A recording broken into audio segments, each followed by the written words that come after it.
Cette guerre des monnaies, c'est aussi avant tout une guerre géopolitique. Aujourd'hui, quand je m'appelle Apple, je produis un iPhone.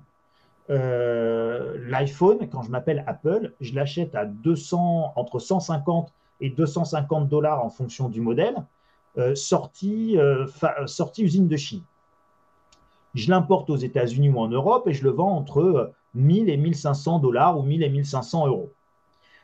Vous comprenez que les Chinois qui ont produit l'Apple, qui ont produit l'iPhone, qui ont fabriqué l'iPhone, qui ont construit des usines, qui consomment de l'électricité et de l'énergie, qui polluent pour produire votre iPhone, mon iPhone, qui dépensent du plastique, qui dépensent du silicium, qui dépensent donc de la matière première, de la ressource matière première, ressources énergétiques, ressources humaines, ressources structurelles avec les usines, etc., ressources logistiques, les camions, les bateaux, les portiques, les ports, etc. Tout ça pour produire votre iPhone, et bien en fait, ils vont gagner 20 dollars par iPhone de valeur ajoutée. Et quand on va le vendre en Europe ou aux États-Unis, et bien là, on va empocher plus de 1000 dollars de la valeur ajoutée. Ça veut dire qu'aujourd'hui, quand vous êtes chinois, vous faites tout simplement couillonner dans le partage de la valeur ajoutée sur la chaîne de valeur globale. Entre ce que je produis et ce que je vends, et ben le petit chinois, enfin la petite usine chinoise, elle va gagner 20 dollars, donc la Chine va gagner 20 dollars, là où on va gagner, nous, 1000 ou 1200 dollars par appareil vendu quand on le vend chez nous. Et donc, la marge ne se fait pas dans le pays producteur. Et donc, vous êtes chinois. Vous étiez un pays émergent qui a définitivement émergé. Je sais pas, vous avez vu les images de ce qu'est Shanghai, de ce que peut être Shenzhen. À côté, on est un pays du tiers-monde, en fait, nous, aujourd'hui. Donc, il faut bien se rendre compte qu'ils sont infiniment plus modernes que nous. Ils ont plein d'autres problèmes, mais ils sont infiniment plus modernes que nous sur plein de choses. Et ils ont des autoroutes à 12 voies, ils ont des métros partout, ils ont des métros aériens, souterrains, ils ont du TGV en veux-tu, en voilà. Enfin bon, c'est impressionnant ce que c'est devenu la Chine. Et donc là, aujourd'hui, vous dites, je voudrais qu'on le revoie, le partage de la chaîne de valeur. C'est pas juste que moi, je gagne 20 dollars, là où toi, tu en gagnes 1200, donc c'est pas une bonne répartition. Donc Omicron est très méchant, donc moi, je confine. Je te vends plus rien. Alors, tu me donnes combien maintenant pour un petit iPhone? Alors, toujours 20 dollars ou on passe à 40? Donc, la guerre des monnaies, c'est aussi la guerre pour le partage de la valeur ajoutée sur la chaîne de valeur. Et ça, c'est un sujet dont on ne parle pas assez. La grande guerre, c'est autour du partage. La grande question aujourd'hui, c'est qu'est-ce qu'on partage? Comment on le partage? Et vous savez, quand il n'y a pas assez de tout pour tout le monde, il y a toujours des guerres. Il y a toujours eu des guerres pour les ressources. C'est l'un des motifs de base. Souvenez-vous, le Troisième Reich, Hitler, augmenter l'espace vital allemand. D'accord? Donc, c'est des guerres pour l'espace, c'est des guerres pour les ressources. Et si vous prenez la guerre du Golfe, la guerre en Syrie, la guerre en Afghanistan, la guerre en Libye, c'est quoi à part des guerres pour l'énergie? Donc, ce sont des guerres pour les ressources. Je ne juge pas, pareil, ce n'est pas ni bien ni mal, c'est beaucoup plus complexe et nuancé que ça. Mais ce sont des guerres pour les ressources. Donc, la grande question, et là aussi le grand reset de Klaus Schwab, du Forum de Davos, etc., quand vous entendez le nouvel ordre mondial, bon, tout ça, ce sont des guerres pour le partage du pouvoir et le partage des ressources. Et donc, comment on se met d'accord pour partager? Et est-ce qu'on a envie de partager? Et moi, quand je suis russe, est-ce que j'ai envie de partager mon gaz? Et est-ce que j'ai envie de partager mon pétrole à pas cher? Eh bien, je ne sais pas. J'ai envie, moi aussi, de revoir le partage de la valeur ajoutée sur la chaîne de valeur mondiale. Et aujourd'hui, en fait, on se moque de la Russie en disant que la Russie a un petit PIB. On se moquait de l'Ukraine en disant que l'Ukraine avait un petit PIB. Puis on se rend compte qu'en fait, on a plein de pénuries parce qu'il y avait quand même beaucoup de choses qui venaient d'Ukraine. Et pourtant, on achetait ça une misère à l'Ukraine. Et pourtant, on n'a plus d'huile, on n'a plus d'acier, on n'a plus d'engrais, parce que tout ce qu'on achetait à l'Ukraine et à la Russie, on l'achetait à vil prix. Et un jour, ces pays-là, alors pas forcément l'Ukraine, mais en tout cas pour la Russie, Eh ben, moi, je ne veux plus brader mes ressources. Mais si. Ah, mais non, maintenant, tu vas me payer en roubles. Mais non, je ne vais pas te payer dans ta monnaie.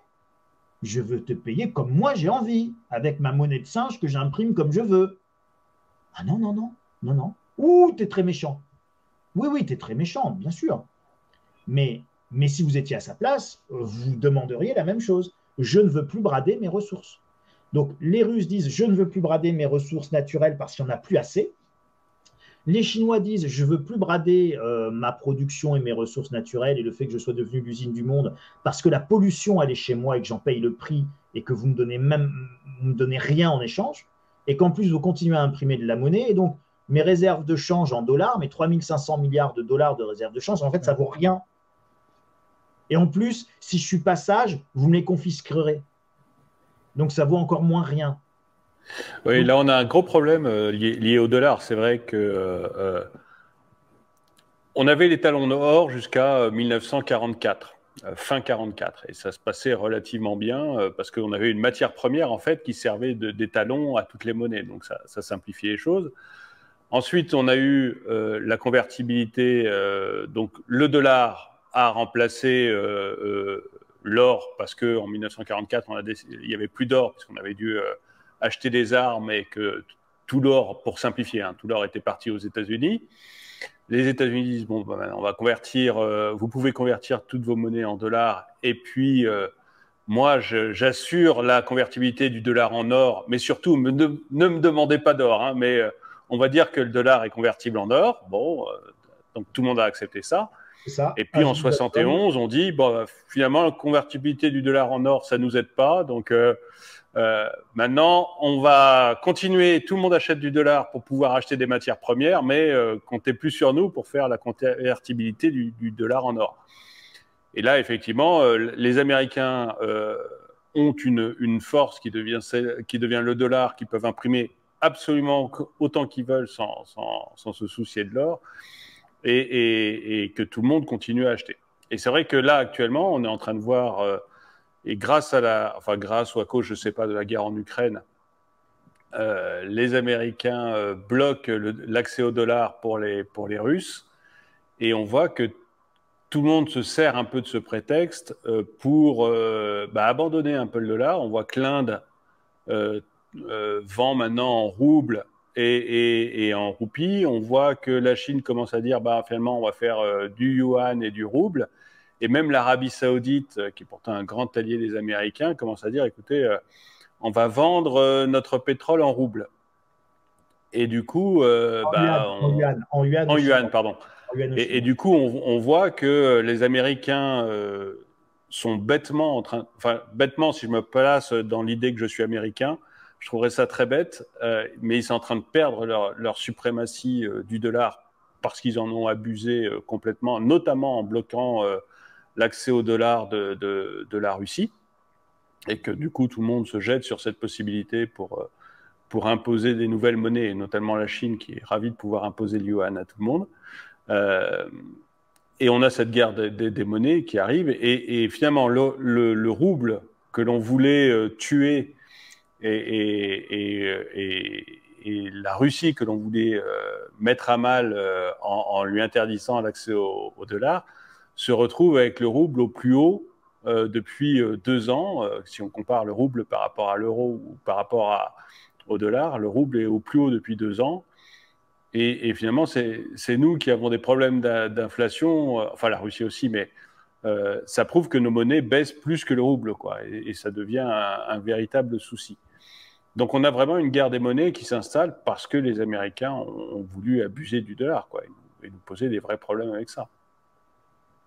Complètement. Non? Et donc là, vous avez encore un autre facteur inflationniste qui est Oui, effectivement la perte de pouvoir d'achat de nos monnaies exprimée par rapport à ce qu'on voulait. Alors souvenez-vous, je vous parlais des inflations précédentes, on a un passage dans les années 70 avec ce qu'on appelait les chocs pétroliers, où on a parlé donc de l'inflation importée. C'est-à-dire que comme on importait du pétrole et de l'énergie, eh bien on avait de l'inflation importée. Mais à cette époque-là, il n'y avait pas de mondialisation et globalement, on produisait tout en France. On produisait nos chaussures à Romans-sur-Isère, on produisait nos propres voitures à Boulogne-Billancourt. Bon, donc, alors, effectivement, il n'y avait pas autant d'électronique, il n'y avait pas autant. Les vitres, elles n'étaient pas. Fallait tourner la manivelle pour baisser les vitres qui n'étaient pas électriques, etc., etc. Mais on produisait tout. Je ne vais pas dire qu'on était autosuffisant, mais enfin presque. Aujourd'hui, on importe tout. Donc, quand vous avez de l'inflation importée, elle porte sur tout. Elle porte sur votre vêtement, elle porte sur votre chapeau, elle porte sur vos oreillettes, elle porte sur votre écran sur lequel vous êtes en train de me regarder, elle porte sur votre énergie que vous consommez, elle porte sur votre voiture qui maintenant dans bien des cas n'est plus française et quand même elle est française, elle est plus produite en France. Et de toute façon, tous les composants qu'il y a dedans, aucun n'est produit en France. Donc de toute manière, quand bien même elle est assemblée ici, c'est assemblé made in France, mais enfin c'est produit partout made in ailleurs dans le monde. Donc l'inflation importée aujourd'hui, elle porte sur tout. Voilà encore un autre facteur inflationniste structurel. Donc tout ça est extrêmement prégnant, encore une fois, c'est structurellement établi. Donc les prix sont condamnés à monter, je ne vais pas dire pour l'éternité, mais en tout cas pour une période qui va être relativement longue. Sur la guerre des monnaies, spécifiquement, vous avez deux blocs qui sont en train de se créer. Donc on voit très bien, en fait, vous avez, on va dire d'un côté les pays membres de l'OTAN, donc on va dire les alliés traditionnels des États-Unis. Donc c'est les États-Unis, le Canada, les pays d'Europe occidentale, le Japon en Asie, l'Australie, voilà. Bon. Donc en gros, vous avez ces pays-là d'un côté, et puis vous avez les BRIC de l'autre, hein, les BRIC étant Brésil, Russie, Inde, Chine, qui eux sont traditionnellement ce qu'on a appelé dans nos cours d'histoire les pays non alignés, la conférence de Bandung, etc. Et donc, ils sont des pays qui n'ont pas envie d'être sous la domination unilatérale des Américains et du dollar. Et on voit qu'ils sont en train de se mettre ensemble et qu'il y a une nouvelle géopolitique qui est en train de se dessiner avec deux grands blocs. Le bloc mené par les États-Unis d'un côté, le bloc mené par un tandem Chine-Russie de l'autre. Et c'est assez logique. La Chine est l'usine du monde et la Russie est le pays qui a le plus de matières premières. Donc en fait, aujourd'hui, la Chine, elle n'a pas du tout besoin de nous. Hein. On dit, oui, mais la Chine, elle a besoin de ses clients. Non, elle s'en fiche de ses clients.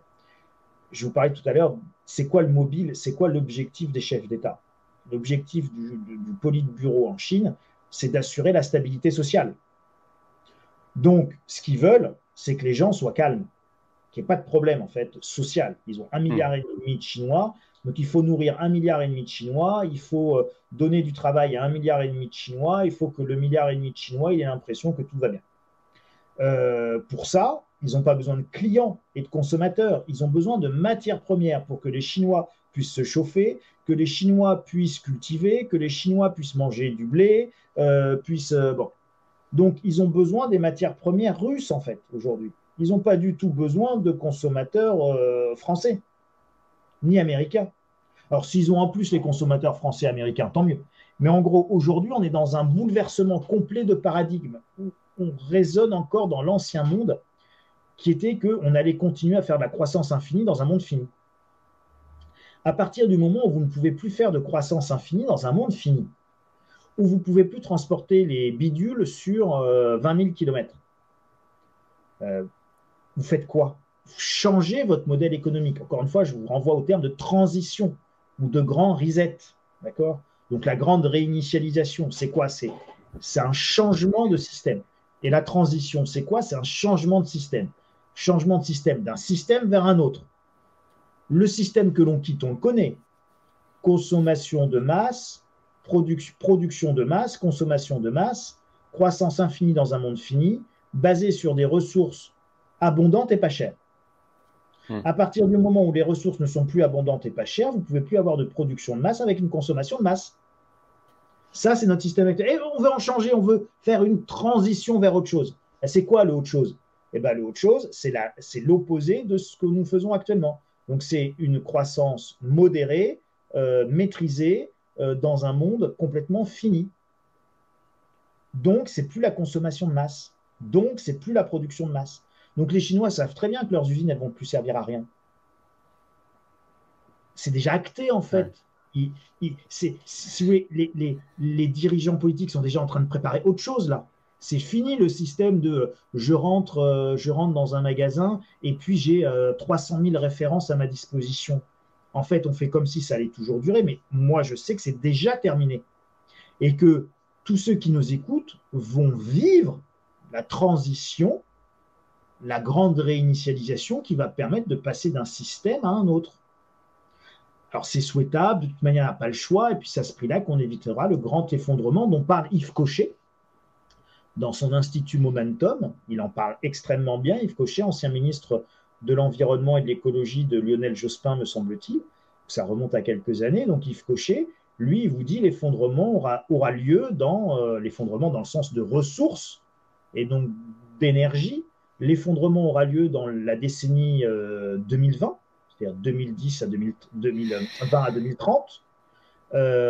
En 2025, plus ou moins 3 ans. On est en plein dedans. Et oui, donc, mais... Pardon. Non, je vous en prie. Vas-y. Inflationniste. Voilà.